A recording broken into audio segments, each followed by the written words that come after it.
8 തൈക്കൽ വിൻസെന്റിന്റെ വീട് പെട്ടെന്ന് പറഞ്ഞപ്പോൾ ആർക്കും അങ്ങനെ മനസ്സിലായില്ലേ?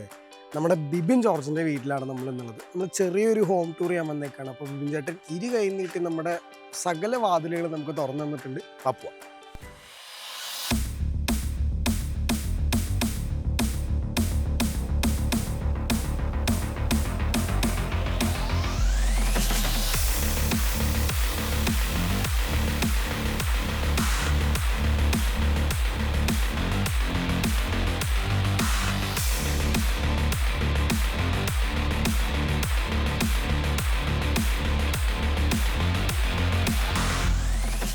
ആ ഒരു ഭംഗി കളയരുത്, ആ ടോൺ കളയരുത്. എന്ത് ഒരു സാധനം, ഈ ഇരിക്കുന്ന ഓരോ സാധനവും അതിലുണ്ടായതാ. വെടിക്കെട്ടിലെ കുഞ്ഞേട്ടെന്ന് പറഞ്ഞൊരു മെമ്പറായിട്ട് അഭിനയിച്ചില്ലേ, അപ്പോൾ ഇഷ്ടം പോലെ പടത്തിലുള്ളല്ലേ, പുള്ളിയാണ് പെയിന്റ് ചെയ്തത്. നമ്മുടെ സിനിമ പോലത്തെ കളർഫുൾ പരിപാടിയല്ല. ഞങ്ങളുടെ ചില സിനിമകളുടെ പോസ്റ്റർ കണ്ടിട്ടില്ലേ, അതല്ല. മറ്റേ കട്ടപ്പനയുടെ പോസ്റ്റർ കട്ടപ്പല്ലേ മണ്ടന്റെ ഫസ്റ്റ് ലുക്ക് ഓർമ്മയില്ലേ. ഫ്രണ്ടാണ്, ഫ്രണ്ടാകുമ്പോൾ നമുക്ക് കുറെ ലിമിറ്റേഷൻസ് ഉണ്ടാവും. കുറെ കാര്യങ്ങൾ മുഷിയാതെ പറയണം, അല്ലെങ്കിൽ ബോറടിപ്പിക്കരുത്, തമ്മിൽ തെറ്റിപ്പിരിയരുത്. അതാണ് മെയിൻ ഇമ്പോർട്ടൻ്റ് ആയിട്ടുള്ള ഒരു കാര്യം. ഞാൻ പണം കടം കൊടുത്ത് കൂട്ടുകാർ ഒന്നില്ലെങ്കിൽ നമ്മളത് ഉപേക്ഷിച്ചിട്ട് വേണം കൊടുക്കാന്ന് പറയൂലേ. അത് തന്നെ പൈസ എന്ന് പറഞ്ഞാൽ നമ്മളെ ശത്രുക്കളെ. ഞങ്ങൾക്ക് അപ്പൻ പൈസയും മേടിച്ചിട്ട് തന്നെ ദിവസം എന്ന് പറഞ്ഞാൽ ഭയങ്കര സന്തോഷമാണ്. അന്ന് മസാല ദോശ കാക്കനാട്ടിൽ മസാല ദോശ കിട്ടും. അപ്പൊ അപ്പച്ചി എപ്പോഴും അങ്ങനെയൊക്കെ പോയിട്ട് വരുമ്പോൾ രണ്ടര അടിച്ചിട്ടായിരിക്കും മന്ന, പക്ഷെ മസാല ദോശ ഇട്ടൊക്കെ ആയിരിക്കും മന്നത്. ഇതും പ്രതീക്ഷിച്ചിരിക്കുമ്പോഴേക്കും പുള്ളി വരുമ്പോൾ ഒന്നും ഉണ്ടാവില്ല.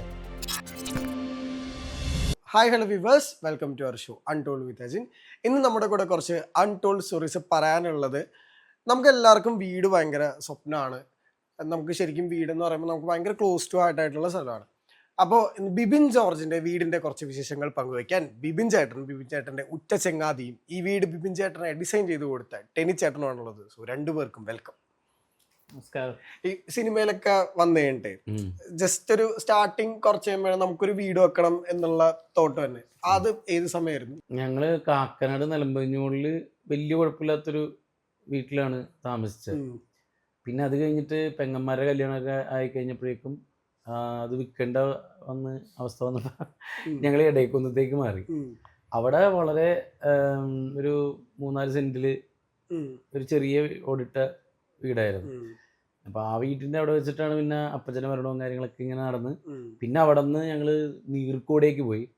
ആ നീർക്കോട് വീട് ചെറിയ വീടായിരുന്നെങ്കിലും ഭയങ്കര ഒരു ബ്ലെസ്സിങ് ഉള്ള വീടായിരുന്നു. പിന്നെ അത് കഴിഞ്ഞിട്ട് ഈ ദൂരം അവിടെ വെച്ചിട്ടാണ് എൻ്റെ സിനിമകളിലൊക്കെ സംഭവിക്കുന്നത്. പിന്നെ നല്ല ദൂരം ഉണ്ടായിരുന്നു. അപ്പൊ പിന്നെ ഞങ്ങള് കാക്കനാടേക്ക് വാടകയ്ക്കായി. അപ്പോഴൊക്കെ എനിക്ക് തോന്നുന്നു വീട് അങ്ങനെ വെക്കണമെന്ന് തോന്നിയതില്ലേ.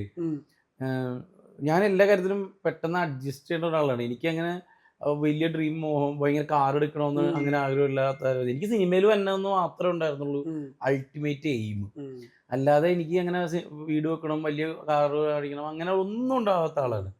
പക്ഷേ ഒരു പോയിന്റിൽ എത്തിയിട്ട് ഈ സിനിമയുടെയൊക്കെ ഒരു ചെറിയ സിനിമ അറിയാലോ, കയറ്റിറക്കങ്ങൾ ഉണ്ടാവുമല്ലോ. അപ്പം ഈ ഇറങ്ങിയ സമയത്ത്, അതായത് കയറ്റത്തിൻ്റെ സമയമല്ല, ഇറങ്ങിയ സമയത്ത് പെട്ടെന്ന് എനിക്ക് തോന്നുന്നതാണ് ഒരു വീട് വെക്കാൻ.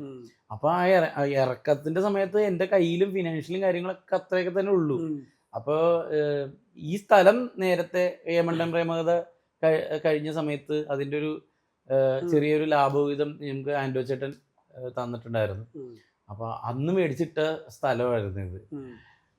അപ്പോൾ ആ സ്ഥലത്ത് പെട്ടെന്ന് അങ്ങനെ വീട് വെക്കാൻ തീരുമാനിക്കുകയും പെട്ടെന്ന് കല്ലിട്ട് അങ്ങനെ എന്താ പറയുന്നത്, പെട്ടെന്ന് സംഭവിച്ചതാണിത്. അല്ലാതെ ഞാൻ പ്രീ പ്ലാൻ ചെയ്ത് ഇങ്ങനെ ചെയ്തതല്ല. ഫ്രണ്ടിന് വേണ്ടിയാണല്ലോ വീട് ഡിസൈൻ ചെയ്യണം, വീടിന്റെ ഇന്റീരിയർ.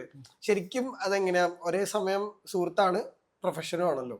അതെ, രണ്ടും കൂടെ ബാലൻസ് ചെയ്ത് എങ്ങനെയാ? അതെങ്ങനെയാന്ന് വെച്ചാല്, എനിക്ക് ഇത് ഡിസൈൻ ചെയ്തത് ആക്ച്വലി ഞാനല്ല. അതായത് ഇതിന്റെ ഡിസൈൻ ചെയ്തത് നമുക്ക് കല്യാൺ സുരേഷ് എന്നും പറഞ്ഞിട്ട് കല്യാൺ ജ്വല്ലേഴ്സിന്റെ പരിപാടി എപ്പോഴും ഇന്റീരിയർ ചെയ്യുന്ന ഒരാളുണ്ട്. അപ്പൊ ആ പുള്ളിയുടെ കമ്പനിയിൽ വർക്ക് ചെയ്യുന്ന ജിജോ ചേട്ടൻ എന്ന് പറഞ്ഞ പുള്ളിയുണ്ട്. പുള്ളിയാണ് ഇത് ഡിസൈൻ ചെയ്തത്. എനിക്ക് കളർ മാത്രമാണ്, കളർ കോമ്പിനേഷൻ എനിക്ക് ഇങ്ങനെ വേണം എന്നും ഭയങ്കര കാമായിരിക്കണം എന്നൊക്കെ എനിക്ക് ഭയങ്കര ആഗ്രഹം ഉണ്ടായി. ഗ്രീൻ ഫസ്റ്റ് അത് തന്നെ. ഇവിടെ വരുമ്പോ നിനക്കൊരു പോസിറ്റീവ് കിട്ടുന്നില്ല. അത് ഞങ്ങൾക്ക് കിട്ടി. കിട്ടി. അത് തന്നെയായിരുന്നു നമ്മൾ പറഞ്ഞത്. പക്ഷെ പുള്ളി വരച്ചു കഴിഞ്ഞിട്ട് പുള്ളിക്ക് ഇതിൽ ഫുള്ള് നിൽക്കാനൊന്നും പറ്റില്ല. അപ്പോഴാണ് ഇവൻ എൻ്റെ കൂട്ടുകാരനാണ്. പിന്നെ ഈ പറഞ്ഞ പോലെ ഇതിൽ വർക്ക് ചെയ്തേക്കണ എല്ലാവരും എൻ്റെ കൂട്ടുകാരാണ്. അങ്ങനെയാണ് ഞാൻ ഇവന്റെ ഗ്രാവിറ്റി ഇന്റീരിയറിലേക്ക് കടക്കുന്നത്. ഇനി ബാക്കി നീ പറ. അപ്പൊ ബിബിൻ എനിക്ക് അയച്ചു തന്നു. അപ്പൊ അത് വെച്ചിട്ട് എൻ്റെ അടുത്ത് പറഞ്ഞ ഒരേ ഒരു കാര്യമുള്ളൂ, ഇതിലെങ്ങനെ കാണുന്നു അതേപോലെ തന്നെ എനിക്ക് വേണം. ആ ഒരു ഭംഗി കളയരുത്, ആ ടോൺ കളയരുത്.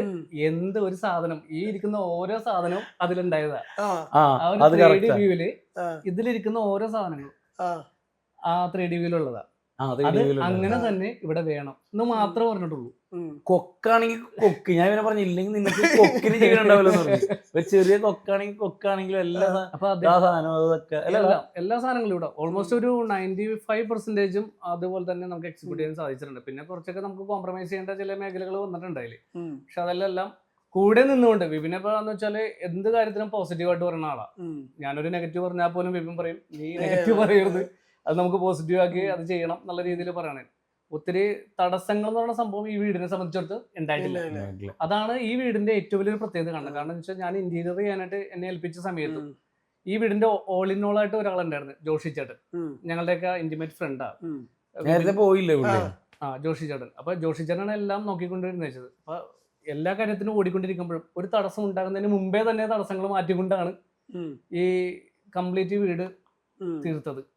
ഞങ്ങൾ വിചാരിച്ചില്ല എത്രയും പെട്ടെന്ന് തീരുന്നോ അല്ലെങ്കിൽ കുറെ പ്രശ്നങ്ങൾ ഉണ്ടാകുമെന്ന് വിചാരിച്ച സ്ഥലത്തു നിന്നാണ് ഒന്നും ഉണ്ടായില്ല. ഒരു പ്രശ്നമില്ലാതെ സ്മൂത്ത് ആയിട്ട് വളരെ ഭംഗിയായിട്ട്. അത് മാത്രല്ല ഇവൻ ഇത് ഡിസൈൻ ചെയ്യുമ്പോഴേക്ക് ഇവന്റെ ഒരു പ്രത്യേകത, അതായത് ചില സാധനങ്ങള് അങ്ങനെ തന്നെ വേണമല്ലോ, ആ ക്വാളിറ്റി. അതിനിവൻ കോംപ്രമൈസ് ചെയ്യാൻ സമ്മതിക്കൂല. അത് എനിക്ക് ഇവന്റെ ഒരു നല്ലൊരു ക്വാളിറ്റി ആയിട്ട് തോന്നി. ഇവിടെ വന്നിട്ട് ഇവിടെ ഒരുപാട് ആർട്ടിസ്റ്റുകളൊക്കെ വന്നിട്ട് എല്ലാവരും ആദ്യം ചോദിക്കുന്നത് ഇന്റീരിയറിന്റെ കാര്യമാണ്. ഇത് വലിയ വലിയ കമ്പനികളുടെ പേരൊക്കെ ചോദിക്കുന്നത്. അപ്പൊ ഞാൻ പറഞ്ഞ ഇല്ല, എന്റെ കൂട്ടുകാരൻ ടെനിയാണ് ആണോ എന്നൊക്കെ പറഞ്ഞിട്ട് ഇവനെ സെപ്പറേറ്റ് വിളിച്ച് അഭിനന്ദിക്കുകയും ഇപ്പൊ ഇതിന്റെ പേര് തന്നെ നല്ല രീതിയിൽ വർക്ക് ആയതുകൊണ്ട് ഇതിന്റെ പേരിലല്ല നേരത്തെ ചെയ്തോണ്ടിരുന്നാണ്. പക്ഷെ കുറച്ചുകൂടി ഒരു മൈലേജ് നമുക്ക് സപ്പോർട്ടും. പക്ഷെ ഈ ബിപിൻ ചേട്ടൻ ഇപ്പൊ കുറെ ആർട്ടിസ്റ്റുകളിലൊക്കെ വീടുകളിലൊക്കെ പോയിട്ടുണ്ടല്ലോ. നമുക്ക് എപ്പോഴും സിനിമാക്കാരുടെ വീട് എന്ന് പറഞ്ഞാൽ തന്നെ എല്ലാവർക്കും ഒരു ക്യൂരിയോസിറ്റി ഉണ്ടാവും. വലിയ വീടായിരിക്കണം, ഇങ്ങനെ വേണം, കാർ കുറച്ച് ഒരേ സമയം 5 വണ്ടി ഇടാൻ പറ്റണം, അങ്ങനെ കണക്കൊക്കെയുള്ള. ശരിക്കും അങ്ങനെ വീടുകളിൽ പോയിട്ട് എന്തെങ്കിലും സാധനം അല്ലെങ്കിൽ അങ്ങനത്തെ വീടുകളിൽ നിന്നൊക്കെ എന്തെങ്കിലും സാധനം ഇങ്ങനെ വേണം അല്ലെങ്കിൽ ആ വീട് പണിയുമ്പോ അങ്ങനെ ഉണ്ടാവണമെന്ന് ആദ്യം ഉണ്ടായിരുന്നു? ഇല്ല, ഞാൻ നിന്നോട് പറഞ്ഞില്ലേ എനിക്ക് അങ്ങനെ ഒരു പ്ലാൻ ഒന്നും ഇല്ലടാ. എനിക്ക് ഈ വീട് അങ്ങനെ എനിക്ക് ഡിസൈൻ കണ്ടപ്പോ ഞാൻ പറഞ്ഞ ചേട്ടാ എനിക്ക് കളർ പല്ലറ്റ് നല്ല രസമുള്ളതായിരിക്കണം, കാമായിരിക്കണം, അത് ഓരോ മുറിയുടെയും അങ്ങനെ ആയിരിക്കണം. മറ്റേ നമ്മുടെ സിനിമ പോലത്തെ കളർഫുൾ പരിപാടിയല്ല. ഞങ്ങളുടെ ചില സിനിമകളുടെ പോസ്റ്റർ കണ്ടിട്ടില്ലേ, അതല്ല. മറ്റേ കട്ടപ്പനയുടെ ഒക്കെ പോസ്റ്റർ കട്ടപ്പന യമണ്ടന്റെ ഫസ്റ്റിലും കുറവല്ലേ.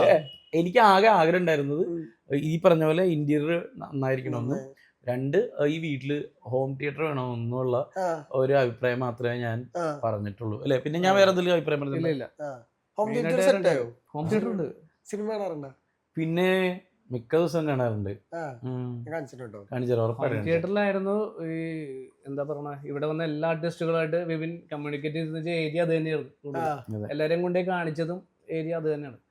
അത് വിപിന്റെ ലൈഫിന്റെ ഏറ്റവും ഇമ്പോർട്ടന്റ് ആയിട്ടുള്ള ഒരു കാര്യം അത് തന്നെയാണ്. ഏറെ എന്തില്ലെങ്കിലും ഇപ്പൊ അത് വേണം എന്നായിരുന്നു ഉണ്ടായിരുന്നു, അത് കംപ്ലീറ്റ് ചെയ്യണം. ഇതിന് വേറെ നമ്മൾക്ക് ഇപ്പൊ ഡോക്ടർ ആവാൻ നമുക്ക് മെഡിക്കൽ കോളേജിൽ പോയി പഠിക്കാം, അല്ലെങ്കിൽ എഞ്ചിനീയർ ആവാൻ അവിടെ പോയി പഠിക്കാം. സിനിമ കാണുക എന്നല്ലാണ്ട് നമുക്ക് ഒരു ബുക്ക് പോലും ഇല്ലല്ലോ. കുറെ സിനിമ തിരക്കഥ ബുക്കുകളൊക്കെ ഉണ്ട്, എന്നാൽ പോലും അതല്ലല്ലോ.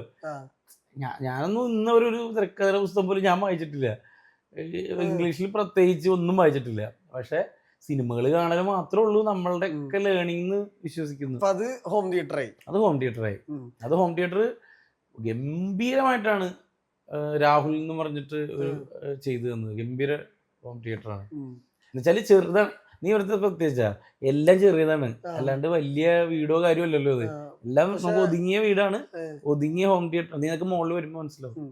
പക്ഷെ എല്ലാരും വന്നിട്ട് ഫസ്റ്റ് പറഞ്ഞത് ഇന്റീരിയർ അത്രേ ഉള്ളൂ.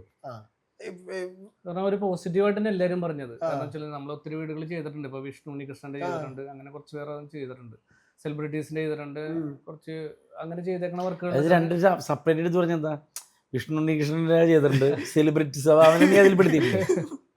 കൃഷ്ണയുടെ കാണാൻ അപ്പൊ അതില് ചെയ്തേക്കുന്നപ്പോ നമുക്ക് അറിയാം, അതിൽ നിന്ന് തന്നെ നമുക്ക് കൂടുതൽ ഭംഗിയായിട്ടുള്ള അല്ലെങ്കിൽ നന്നായിട്ടുണ്ടെന്നുള്ള അഭിപ്രായങ്ങൾ അവിടെ വരുന്നവരിൽ നിന്നും പിന്നീടുള്ള വർക്കുകൾ കിട്ടുന്നതും നമുക്ക് അതിൽ നിന്ന് തന്നെ ഒരു വർക്കിൽ നിന്ന് തന്നെ അടുത്ത വർക്കിലോട്ട് പോണത്.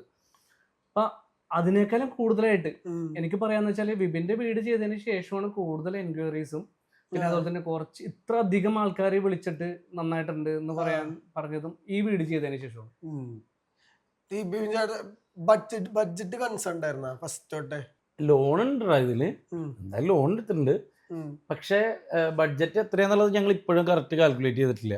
കാരണം ലോൺ ഉണ്ടായെങ്കിലും ഞാൻ പറഞ്ഞില്ല, ദൈവാനുഗ്രഹിച്ചിട്ട് എനിക്ക് ആ സമയത്ത് ബമ്പർച്ചിരി വന്നു. പിന്നെ ഉദ്ഘാടനങ്ങൾ ഒരു സൈഡിൽ കൂടി നടക്കുന്നുണ്ടായിരുന്നു. ഞാൻ ഈ തിരുവനന്തപുരം മുതൽ കാസർഗോഡ് വരെ ഇപ്പൊ 10 രൂപയ്ക്ക് ഞാൻ പോവുമായിരുന്നു ആ സമയത്ത്. കാരണം കാര്യങ്ങൾ നടക്കട്ടെ എന്ന് കരുതിയിട്ട് ഓട്ടം തന്നെയാണ്. പക്ഷെ എന്നാ പോലും എനിക്ക് വന്നു എന്നുള്ളടാ, അതൊരു ഫ്ലോയിൽ അങ്ങോട്ട് എല്ലാം കറക്റ്റ് ആയിട്ട് വന്നു. പിന്നെ കുറെ കാര്യങ്ങൾ കൊളാബും വന്നിട്ടുണ്ട് കേട്ടോ. കുറെ കാര്യം ഇപ്പൊ നമ്മുടെ ഗാർഡൻ ഒക്കെ ചെയ്തിരിക്കുന്ന വേണിച്ചേട്ടനുണ്ട്, അങ്ങനെയുടെ അത് അത്യാവശ്യം വലിയ രീതിയിൽ ചെയ്തിട്ടുണ്ട്. അങ്ങനെ കുറെ കൊളാബും വന്നിട്ടുണ്ട് എല്ലാം. പക്ഷെ ഈ ചെയ്തവരൊക്കെ ഇല്ലേ എല്ലാം നമ്മുടെ കൂട്ടുകാരാണ്, അതാണ് പ്രത്യേകത. ഇവിടെ ഇപ്പൊ പറയാണെന്ന് വെച്ചാല് എല്ലാ സ്ഥലത്തും ചെയ്യണ പോലെ അല്ലേ. വിപിന്റെ അടുത്ത് ചെയ്തപ്പോ ഞാൻ വിചാരിച്ചു ഫ്രണ്ട് ആകുമ്പോൾ നമുക്ക് കുറെ ലിമിറ്റേഷൻസ് ഉണ്ടാവും. കുറെ കാര്യങ്ങൾ മുഷിയാതെ പറയണം, അല്ലെങ്കിൽ ബോറടിപ്പിക്കരുത്, തമ്മിൽ തെറ്റിപ്പിരിയരുത്. അതാണ് മെയിൻ ഇമ്പോർട്ടൻ്റ് ആയിട്ടുള്ള ഒരു കാര്യം. അപ്പൊ അതില്ലാന്ന് മാത്രമല്ല, അതിൽ കൂടുതലായിട്ട് ഞങ്ങളുടെ സൗഹൃദം വളരുകയും പിന്നെ ഏറ്റവും ഇമ്പോർട്ടൻ്റ് ആയിട്ട് പറയുന്നത് വെച്ചാൽ പേയ്മെന്റ്, അഡ്വാൻസ് പേയ്മെന്റ് തന്ന് എന്നെ ഒരുവിധം ആക്കിയെന്ന് പറഞ്ഞാൽ മതി. അല്ല അങ്ങനെ അത് ഞാൻ അതായത് പകുതി പണിയായപ്പോ തന്നെ കംപ്ലീറ്റ് പൈസ നിൽക്കുന്നത് എനിക്ക് മാത്രമല്ല, ഇവിടെ പണിയുന്ന എല്ലാവർക്കും അങ്ങനെ തന്നെയാണ് പേയ്മെന്റ് കൊടുത്തേക്കുന്നത്. ഒരു പേയ്മെന്റ് ഇഷ്യൂ ഇല്ലാത്ത ആദ്യത്തെ ക്ലയന്റ് എന്റെ എന്ന് പറയുന്നത് ബിപി. എന്തെങ്കിലും ഇതായി കഴിഞ്ഞാല് സൗഹൃദം പോരുതല്ല. എപ്പോഴും നമ്മളെപ്പോഴാണ് സൗഹൃദം പിരിയുന്നത്? കടം മേടിക്കുമ്പോഴാണല്ലോ. ഞാൻ പണം കടം കൊടുത്ത കൂട്ടുകാർ ഒന്നില്ലെങ്കിൽ നമ്മളത് ഉപേക്ഷിച്ചിട്ട് വേണം കൊടുക്കാൻ എന്ന് പറയൂലേ. അത് തന്നെ പൈസ എന്ന് പറഞ്ഞാൽ നമ്മളെ ശത്രുവെ കളയും. ഈ സിനിമ എന്ന് പറയുമ്പോ പൈസയുടെ കാര്യത്തിൽ കുറെ കോംപ്രമൈസുകൾ എപ്പോഴും ഉണ്ടാവും. അപ്പൊ ഈ വീട് പണിയുമ്പോഴും അത് തോട്ട് ഉണ്ടായിരുന്ന എന്റെ വീട് അതല്ല. എന്റെ ബേസിക് തോട്ട് എന്ന് പറഞ്ഞു കഴിഞ്ഞാല് എന്റെ അപ്പൻ കൽപ്പണിക്കാരനാണ്. എന്റെ അപ്പൻ കാക്കനാട് നിലമ്പഴിഞ്ഞ് മുകളില് വെച്ച വീടുകളാണ് ഇപ്പോഴും അവിടെ ഉള്ളത്. ഇപ്പൊ അവര് ചിലപ്പോ അതിന്റെ മുകളിൽ കെട്ടിപ്പൊക്കിയതായിരിക്കും. എന്നാലും അപ്പൻ ഭയങ്കര എക്കണോമിക്കലി ചെയ്തു കൊടുത്ത ആളാണ്. അതായത് അന്നൊക്കെ ഈ ജനൽ ഉണ്ടാവാറില്ല, ജനലിന്റെ കാശ് ഉണ്ടാവാറില്ല പലർക്കും. അപ്പൊ അപ്പനൊക്കെ ചെയ്തുകൊണ്ടിരുന്നത് നിങ്ങൾ ശ്രദ്ധിച്ചിട്ടുണ്ടാവും, ഒരു ടയർ അങ്ങ് വെക്കും. ആ ടയർ വെച്ചിട്ട് അവിടെ ഒരു കമ്പിയുടെ ഗ്രില്ല് വെച്ചിട്ട് അത് കലണ്ടർ ആ സൈഡിൽ ഇടൂലേ, അതൊക്കെ ഈ ജനൽ വെക്കാതിരിക്കാനുള്ള അടവാ, അവരുടെ പൈസ ഇല്ലാഞ്ഞിട്ടാ. അപ്പൊ അങ്ങനെയൊക്കെ ചെയ്തു കൊടുത്ത ആളാണ്. എന്നാൽ ലാസ്റ്റ് പണിയൊക്കെ കഴിഞ്ഞ് അപ്പനൊക്കെ വൈകുന്നേരം കണക്കെഴുത്തുണ്ട്. അപ്പൊ ഇവരുടെ കയ്യിൽ നിന്ന് ആളുടെ അടുത്ത് റോൾ ചെയ്യുക. കോൺട്രാക്ടർമാരെപ്പോഴും കയ്യിൽ നിന്ന് എടുത്ത് റോൾ ചെയ്യുന്നത്. അപ്പം അപ്പൻ കണക്കൊക്കെ എഴുതി പോയിട്ട് അപ്പം അമ്മച്ചിയുടെ സ്വർണ്ണമൊക്കെ പണയം വെച്ചിട്ടൊക്കെ ആയിരിക്കും ഈ റോളിങ് നടക്കണത്. അപ്പം അമ്മച്ചിൻ്റെ അടുത്ത് ഒക്കെ പോകുന്നത്. അപ്പം ഞങ്ങൾക്ക് അപ്പൻ പൈസയും മേടിച്ചിട്ട് തന്നെ ദിവസം എന്ന് പറയുമ്പോൾ ഭയങ്കര സന്തോഷമാണ്. അന്ന് മസാല ദോശ, കാക്കനാട് മസാല ദോശ കിട്ടും. അപ്പം അപ്പച്ചി എപ്പോഴും അങ്ങനെയൊക്കെ പോയിട്ട് വരുമ്പോൾ 2.5 അടിച്ചിട്ടായിരിക്കും മന്ന, പക്ഷെ മസാല ദോശ ഇട്ടൊക്കെ ആയിരിക്കും മന്നത്. ഇതും പ്രതീക്ഷിച്ചിരിക്കുമ്പോഴേക്കും പുള്ളി വരുമ്പോൾ ഒന്നും ഉണ്ടാവില്ല. എന്താ കാര്യം എന്ന് വെച്ച് കഴിഞ്ഞാല് ഈ പറഞ്ഞ പോലെ അവരുടെ സങ്കടം പറയും. എല്ലാരും സാധാരണക്കാരാണല്ലോ, പൈസക്കാരൊന്നും അല്ലല്ലോ. ഞാൻ പറഞ്ഞത് അപ്പം വെക്കുന്നത് വലിയ കെട്ടിടമൊന്നുമല്ല, എല്ലാം ഈ 800 square feet 500 square feet 1000 square feet വീടുകളാണല്ലോ അന്ന് ചെയ്യുന്നത്. അപ്പൊ എനിക്കതുകൊണ്ട് അറിയാം അപ്പച്ചൻ അപ്പൊ ഈ പൈസ കിട്ടാത്തതിന്റെ ബുദ്ധിമുട്ടും എന്നോടൊക്കെ കമ്മ്യൂണിക്കേറ്റ് ചെയ്തിട്ടുണ്ട്. അപ്പൊ നമ്മളും ഈ മസാല ദോശ നോക്കി നിൽക്കും, അതിന്റെയൊക്കെ നമുക്ക് അറിയാം. അപ്പൊ അതുകൊണ്ട് തന്നെ എനിക്ക് ഈ പിന്നെ അത് മാത്രമല്ല, അപ്പം പറഞ്ഞായിരുന്നു എല്ലാ പണിക്കാരെയും പിരിച്ചുവിടുന്ന ഒരു സംഭവമുണ്ട്. പണി കഴിഞ്ഞിട്ട് അവസാന ദിവസം ഒരു പൈസയും കൊടുക്കും, ഒരു മുണ്ടും കൊടുത്ത് ഇടണത്. ഞാനത് കൃത്യമായിട്ട് ഇവിടെ ചെയ്തു എന്നുള്ളതാണ്. ഇപ്പൊ ഈ വീട് പണിതേക്കണ മധു എന്ന് പറഞ്ഞൊരു കോൺട്രാക്ടറാണ്. മധു പള്ളുരുത്തിലുള്ള മധുച്ചേട്ടൻ സിവിൽ വർക്കൊക്കെ ചെയ്തേക്കണം. അപ്പൊ ഈ പുള്ളി ഒക്കെ ഞാൻ കറക്റ്റായിട്ട് പുള്ളി അവരുടെ പണിക്കാർ ഇവരുടെ പണിക്കാർ എല്ലാവരും ഇവിടെ വിളിച്ചു വരുത്തി ചെയ്തൊക്കെ അപ്പന്റെ ഓർമ്മയൊക്കെയാണ് ഇത്. കാരണം അപ്പൻ നമ്മളെ പഠിപ്പിച്ചേക്കണ എങ്ങനെയാണ്, അപ്പനെ ഞാൻ കണ്ടിട്ടുണ്ട് അങ്ങനെ വിഷമിച്ച് പൈസ കിട്ടാതെ വിഷമിച്ച് കണ്ടിട്ടുണ്ട്. അപ്പൊ അത് നിർബന്ധമായിരുന്നു. അതിനൊക്കെ ഞാൻ വീണ്ടും പറയുന്നു, ഇതൊക്കെ നമ്മുടെ കയ്യിലിരിക്കണ കേസല്ല. നമ്മള് ചിലർ പറയില്ലേ പണി കയ്യിൽ കാശ് വെച്ചിട്ട് പണി നടക്കാതെ എത്ര പേരുണ്ട് അല്ലേ? അതുപോലെ എന്തോരം പേര് പണി തീർക്കാൻ പറ്റാത്ത പണി വീടുകൾ തീർക്കാൻ എന്തോരം. പറ്റാത്തവരുണ്ട്. അപ്പൊ ദൈവാനുഗ്രഹിച്ചിൽ ഇവിടെ കയറി എന്നുള്ളത് തന്നെയാണ്. ഈ ബാക്കി സാധനങ്ങളുണ്ടല്ലോ, ബെഡ്റൂം കസ്റ്റമൈസേഷൻ ഒക്കെ, ഇപ്പൊ ബെഡ്റൂം അല്ലെങ്കിൽ അങ്ങനത്തെ ഒക്കെ വരുമ്പോ എന്തായിരുന്നു ഐഡിയ? അല്ല, ഓൾറെഡി ഞാൻ പറഞ്ഞല്ലോ, ഓൾറെഡി നമുക്കൊരു പ്ലാൻ ഉണ്ടായിരുന്നു. ആക്ച്വലി നമുക്കൊരു നല്ലൊരു പ്ലാൻ ഉണ്ടായിരുന്നു. എനിക്ക് വളരെ ഈസി ആയിരുന്നു അതുകൊണ്ട് ചെയ്യാനായിട്ട്. എനിക്കുള്ള ഒരു എന്താ പറയുക, ഒരു വെല്ലുവിളി എന്ന് പറഞ്ഞാൽ ഈ സാധനങ്ങളെല്ലാം വിപിൻ എൻ്റെ അടുത്ത് പറഞ്ഞേക്കണ സാധനങ്ങളെല്ലാം ഇവിടെ എത്തിക്കുക എന്നുള്ളത് ഭയങ്കര വലിയ വെല്ലുവിളിയായിരുന്നു. ഇപ്പൊ ഈ സോഫ സെറ്റ് ഉൾപ്പെടെ ഈ ഡൈനിങ് ഏരിയ ഉൾപ്പെടെ ഉള്ള കാര്യങ്ങളെന്ന് വെച്ചാൽ ആ ഒരു കോമ്പിനേഷൻ, കളർ കോമ്പിനേഷൻ കറക്റ്റ് കിട്ടിയാൽ മാത്രമേ ഈ വീടിനനുസരിച്ച് ഇടാൻ പറ്റുള്ളൂ. അത് അപ്പൊ അതിന് വേണ്ടിയിട്ട് ഞങ്ങൾ കുറച്ച് ഇറങ്ങി. പക്ഷെ കൂടെ ഏത് സമയത്ത് ഇറങ്ങിയാലും വിപിൻ കൂടെ ഉണ്ടായിരുന്നു. ആ സമയത്ത് എത്ര തിരക്കുണ്ടെങ്കിൽ കൂടിയും ആ സമയം മാറ്റി വെച്ചിട്ട് ഞങ്ങളുടെ കൂടെ വരുള്ളൂ. കാരണം എന്നെ കാണുമ്പോ കുറച്ച് പൈസ കുറച്ച് കിട്ടുമല്ലോ. അതുകൊണ്ട് അതൊരു സൈക്കോളജിയാണ്. ബിപിൻ ചേട്ടൻ ബിപിൻ ജോർജ് വന്നു സാധനം മേടിക്കാൻ. അല്ല, ചിലവര് ചെയ്യണ ഒരു കാര്യം ഉണ്ടല്ലോ, ഇപ്പൊ ഒരു സൈഡ് തിരക്കാന്ന് പറയും, ഫുൾ കോൺട്രാക്ട് കൊടുക്കുമല്ലോ. അത് ഫസ്റ്റ് ഡേ തറക്കല്ലിടുന്ന ദിവസം വരും, പിന്നെ ലാസ്റ്റ് ഡേ പണി വരുന്ന ദിവസം വരും. വീട് സെറ്റ് ആയിട്ടുണ്ട്. പക്ഷെ അതിനേക്കാൾ എൻജോയ്മെന്റ് അല്ലേ ശരിക്കും? ഈ പ്രോസസ് ഭയങ്കരമായിട്ട് എൻജോയ് ചെയ്തു. ഈ പ്രോസസ്സ് എൻജോയ് ചെയ്തു. ഇവര് തന്നെയാണ്. ഇപ്പൊ ഇതില് ഒരാള് ഇപ്പൊ പെയിന്റ് ചെയ്ത ഷില്ലേട്ടൻ, നീ വെടിക്കെട്ടല്ലേ? വെടിക്കെട്ടിലെ കുഞ്ഞേട്ടൻ എന്ന് പറഞ്ഞൊരു മെമ്പറായിട്ട് അഭിനയിച്ചില്ലേ? അപ്പോൾ ഇഷ്ടംപോലെ പടത്തിലുള്ളല്ലേ, പുള്ളിയാണ് പെയിന്റ് ചെയ്തത്. എല്ലാം ഞാൻ പറഞ്ഞില്ല, എന്റെ കൂട്ടുകാർ തന്നെയാണ് എല്ലാവരും അങ്ങോട്ടും കൂടെ ഒക്കെ ചെയ്ത് തന്നേക്കണേ. അപ്പൊ എന്താണ് ആ പ്രോസസ് എന്ന് വെച്ചാൽ ഇവരെല്ലാവരും ഇപ്പൊ നേരത്തെ നമ്മൾ എന്താ പറഞ്ഞ എടാ അവൻ ആ കൈ കഴുകണ അവിടെ എന്തോ ചെറിയൊരു ഇതുണ്ട്, അത് ഇവന്റെ കേസല്ല, ഇവൻ നോക്കേണ്ടതല്ല. പക്ഷെ ഇവനത് നോക്കും. ഞാൻ ചിലപ്പോ ഷില്ലേട്ടനെ വിളിച്ചിട്ട് ഷില്ലേട്ടാ അതേ ഇവിടെ ഒരു പ്രശ്നം, ഈ പെയിന്റുമായിട്ട് ബന്ധപ്പെട്ട അല്ലെങ്കിൽ പുള്ളിനെ വിളിക്കും. ജോഷി ചേട്ടൻ പിന്നെ സിനിമ എങ്ങനെയാണ് അതന്നെ ടീം വർക്ക്. ഞങ്ങൾ അവസാനം അത് കഴിഞ്ഞിട്ട് ഒരു ട്രിപ്പൊക്കെ പോയി. ഞങ്ങള് ഇവിടെ ബാങ്കോക്കിൽ പോയി. ഇവൻ, ഞാന്, മറ്റേ ജോഷി ചേട്ടൻ പിന്നെ ഗാർഡൻ ചെയ്ത വേണിച്ചേട്ടൻ, ഞങ്ങളപ്പ അങ്ങനെ ആയി. ഇതിന്റെ സന്തോഷം വിപിൻ ഞങ്ങളെ അവിടെ കൊണ്ടുപോയി. അത് കൊള്ളാം. അത് എല്ലാ വീട് പണിയുന്ന മാതൃകയാകട്ടെ. അല്ല, അത് നമുക്ക് ഫസ്റ്റ് ഒക്കെ കോൺട്രാക്ട് ഒക്കെ ചെയ്യുമ്പോ ഒക്കെ എല്ലാവർക്കും ഇഷ്ടപ്പെടാണ് ബാങ്കോക്കിലേക്ക് ഒരു ട്രിപ്പ്. ആ സാധനം അടിപൊളിയാണ്. അത് അത് ഞാൻ ആരും കേട്ടിട്ടില്ല കേട്ടോ അങ്ങനെ. ഇല്ലടാ, അത് ഞങ്ങള് ഭയങ്കര ബോണ്ടായി എല്ലാരും തമ്മില്. അപ്പൊ പിന്നെ ഞങ്ങൾ എല്ലാരും ഒരു പോയങ്ങ വന്നതാ. ഈ വീട്ടിലെല്ലാരും എന്താ പറഞ്ഞേ? അമ്മച്ചിക്ക് വീട് കണ്ടിട്ട് അമ്മച്ചിയൊക്കെ ആയിരിക്കുമല്ലോ ഏറ്റവും കൂടുതൽ സന്തോഷം. കാരണം ഞങ്ങള് താമസിച്ച വീടുകള് ഇപ്പൊ ആദ്യത്തെ വീട് കുഴപ്പമില്ലെന്ന് പറഞ്ഞാൽ അത് 1000 സ്ക്വയർ ഫീറ്റ് വീടാണ്. രണ്ടാമത്തെ വീട് ഒരു 400 സ്ക്വയർ ഫീറ്റ്, 400-450 സ്ക്വയർ ഫീറ്റ് ഉണ്ടാവും ഓടിട്ട വീട്. മൂന്നാമത്തെ വീട് 750. ഇത്രയും 3 വീട്ടിലാണ് നമ്മൾ താമസിച്ചിട്ടുള്ളൂ.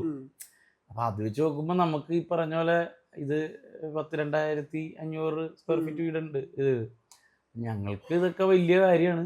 അപ്പൊ അമ്മച്ചി എപ്പോഴും ദൈവത്തിനോട് നന്ദി പറയുന്നുണ്ട്, ഞാനും നന്ദി പറയുന്നു. അത് തന്നെ. അമ്മച്ചി ഫസ്റ്റ് ഇംപ്രഷൻ എന്തായിരുന്നു? അമ്മച്ചി കേറിയിട്ട് പണിയൊക്കെ കഴിഞ്ഞു? അങ്ങനെയല്ല, അമ്മച്ചി അതിന് മുമ്പേ വരുമായിരുന്നു. അമ്മച്ചിയാണ് ഇവിടെ നോക്കിയിരുന്നു വെച്ചത്. അമ്മച്ചി ഉണ്ടായിരുന്നു. അമ്മച്ചി വീക്കിലി വൺസ് ഇവിടെ വരും, എല്ലാം നോക്കും. അതാ കൽപ്പണിക്കാരന്റെ ഭാര്യയല്ലേ, നോക്കൂലേ? ശരിയായില്ലെന്നൊക്കെ പറയൂ. അങ്ങനെ ആധികാരികമായിട്ടുള്ള അഭിപ്രായങ്ങളൊന്നും പറയില്ലായിരുന്നു. പക്ഷെ അമ്മച്ചിക്ക് എത്രയും പെട്ടെന്ന് ഇതിലോട്ട് ഹൗസ് വാമിംഗ് പെട്ടെന്ന് ആഗ്രഹം ഉണ്ടായിരുന്നു. ഇത് തീരണ്ടേ? നമുക്കൊരു പ്രോസസ് ഉണ്ടല്ലോ, ആ പ്രോസസ് വേണ്ടേ? മസാല ദോശ ഉണ്ടാക്കണമെങ്കിൽ ആദ്യം മറ്റേ ചട്ടി ചൂടാവണം, അതിനുശേഷം ഇത് ഒഴിക്കണം, പിന്നെ ഉരുളക്കിഴങ്ങ് വെക്കണം, മടക്കണം എന്നൊക്കെ ഉള്ളതില്ലടാ. അമ്മച്ചിക്ക് നേരെ മസാല ദോശ കഴിക്കണം. അതായിരുന്നു. ഈ ഹൗസ് വാമിങ്ങിന് ഇൻഡസ്ട്രിയില് എല്ലാരെയും വിളിച്ചോ? ഇല്ല, വളരെ കുറവായിരുന്നു ആളുകൾ. സത്യത്തിൽ ഇൻഡസ്ട്രിയിൽ ആരും വിളിച്ചില്ല. എനിക്ക് ഏറ്റവും കൂടുതൽ പരാതി കിട്ടിയൊരു പ്രോസസ്സാണ് അത്. അത് ഈ പരിപാടി എന്നല്ല, ഏത് പരിപാടിയും ഒരുപാട് വേണ്ടപ്പെട്ടവരെ വിളിക്കാൻ ഞാൻ മറന്നുപോയെന്നും പറയാൻ പറ്റില്ല കേട്ടോ. എങ്ങനെയാണ് വിളിച്ച രീതി എന്ന് വെച്ച് കഴിഞ്ഞാൽ, നമ്മുടെ മൊബൈലിൽ ഇങ്ങനെ ഓരോ നമ്പർ സ്ക്രോൾ കാണുമല്ലോ. എ ആണെങ്കിൽ അതിൽ നിന്ന് നമ്മളപ്പോൾ ഒരു തവണ എങ്ങനെ എ വിട്ടു പോയാൽ പിന്നെ നമ്മൾ തിരിച്ചു വരില്ല. കാരണം നമ്മൾ ഇസഡ് എത്തിയിട്ടേ പോവുള്ളൂ. അങ്ങനെ ഒരുപാട് പേരെ വിളിക്കാനുണ്ട്. എൻ്റെ ഏറ്റവും അടുത്ത എനിക്കിപ്പോഴും വേദനിക്കുന്ന ആളുകളൊക്കെ ഉണ്ട്. ഇല്ല, അവിടെ 2 വ്യത്യാസങ്ങളുണ്ട്. ചിലര് ഭയങ്കര വിഷമിച്ച് പറഞ്ഞു, ചിലര് സന്തോഷമായി. അങ്ങനെയുണ്ട്. എടാ ഞാൻ കണ്ടു നിന്റെ ഒരു വീഡിയോ കണ്ടുകൂടാ, എന്ന് പറയും. ഇപ്പം സനോജേട്ടൻ എന്ന് പറഞ്ഞ ഒരു ചേട്ടനുണ്ട്, സ്വദേശി സയൻസ് മൂവ്മെൻറ്റിലൊക്കെ ഉണ്ടായിരുന്നു.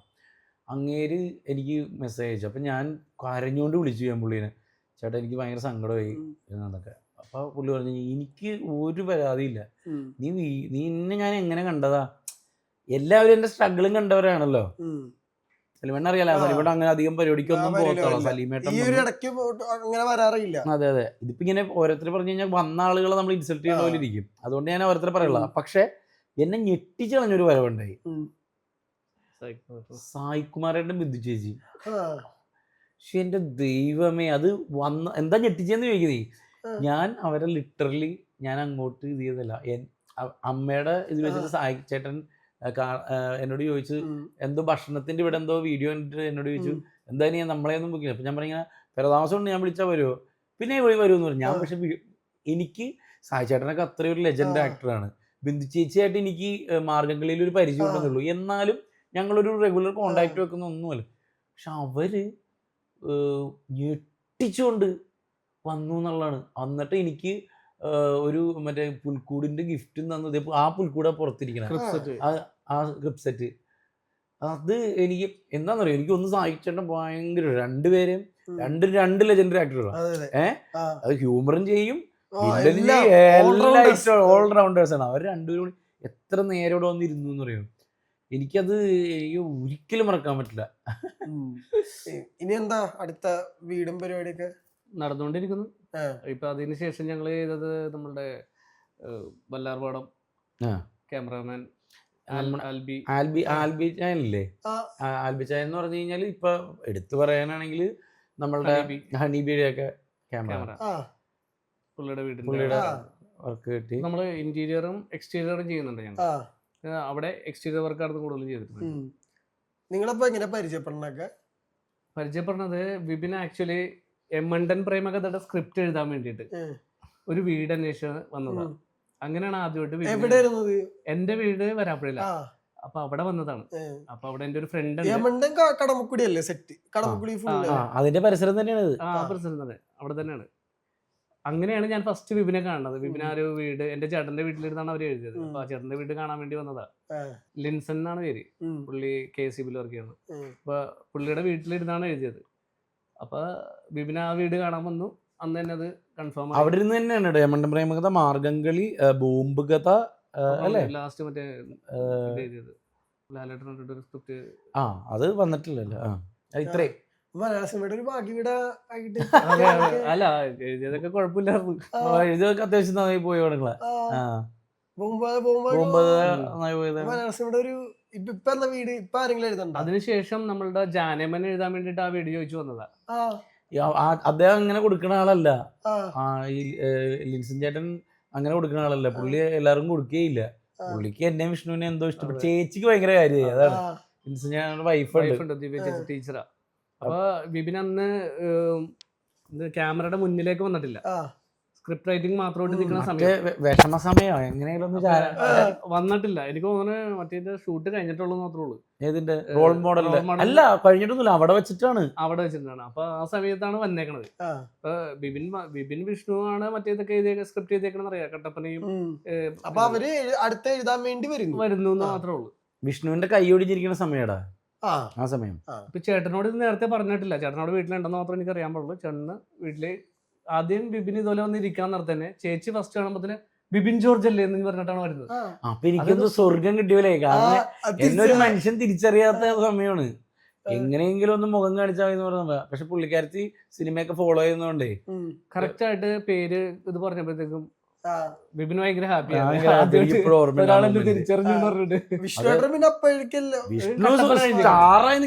പീക്ക് വിഷ്ണുവിന്റെ കോളേജ് ഉദ്ഘാടനങ്ങളായിട്ട് ഓടി നടക്കുന്നത്. അവിടെ തൊട്ട് തുടങ്ങിയ സൗഹൃദമാണ്. ഇടയ്ക്ക് പോയി കമ്മ്യൂണിക്കേറ്റ്. എന്റെ വീട് തൊട്ടടുത്ത് തന്നെയാണ്. തൊട്ടടുത്ത് തന്നെയാണ്. പിന്നെ എന്റെ ഒരു സ്വഭാവം നിനക്കറിയാലോ, ഞാൻ ഒരേപോലെ അല്ല എല്ലാവരോടും പെരുമാറുന്നത്. അങ്ങനെ ഇവനും വന്ന് ഇവനായിട്ട് സംസാരിച്ച് അങ്ങനെ ഞാൻ ഇവനായിട്ട് ഭയങ്കരമായിട്ട് കൂട്ടായി. അതാണ് വീട്. അപ്പൊ വലിയൊരു ഡ്രീം കം ട്രൂ. അല്ലെങ്കിൽ നമുക്ക് അറ്റാച്ച്മെന്റ് ആണ്. കാരണം നമ്മുടെ ജീവിതത്തിൽ ഒരു ഭാഗം സ്പെൻഡ് ചെയ്യാൻ പോകുന്നത് നമ്മുടെ വീട്ടിലാണെന്ന് എപ്പോഴും പറയാറുണ്ട്. അപ്പൊ അത് സാധിച്ചെടുത്തതിൽ അതെ, നമ്മൾ ഈ ഒരു ഏരിയ കഴിഞ്ഞു നമ്മുടെ. ഇനിയിപ്പോ വേറെ എന്തൊക്കെ നേടിയാലും നമ്മുടെ അമ്മ, കുഞ്ഞ്, വൈഫ്, പിന്നെ 2 പെങ്ങന്മാരുണ്ട്, അവരും ഉണ്ട്. അപ്പൊ അവർക്ക് വേണ്ടിയാണ് മുകളിൽ 2 റൂം എടുത്തിട്ടേക്കണേ. എന്നുവെച്ചാല് ഞങ്ങൾക്ക് 2 പേർക്കും 2 റൂം മതിയല്ലോ. അപ്പൊ എല്ലാവർക്കും എപ്പോ വന്നാലും താമസിക്കാനുള്ളത്. പിന്നെ എനിക്ക് ഏറ്റവും വലിയ സന്തോഷം എന്ന് പറഞ്ഞാൽ കൂട്ടുകാരെ, മറ്റേ ചെറിയ വീടായിരുന്നപ്പോഴും നമ്മൾ ആ കൂട്ടുകാരായിട്ട് ഇതുണ്ടല്ലോ. ഇപ്പൊ എപ്പോഴെങ്കിലും നമുക്ക് കൂട്ടുകാരെ വിളിക്കാം. അങ്ങനെ ആ ഒരു സന്തോഷം ഭീകരം. ഒരുപാട് വീടുകളിലെ ആദ്യത്തെ വീടാവട്ടെ അതെ എന്നാണ് ഞാൻ ആശംസിക്കുന്നത്. 4ാമത്തെ വീട്. 4ാമത്തെ വീട്. അപ്പൊ ഇനിയും ഒരുപാട് പുതിയ പുതിയ വീടുകൾ 2 പേർക്കും ഒരുമിച്ച് ഉണ്ടാക്കാൻ സാധിക്കട്ടെ. അപ്പോ താങ്ക് യു ചേട്ടാ.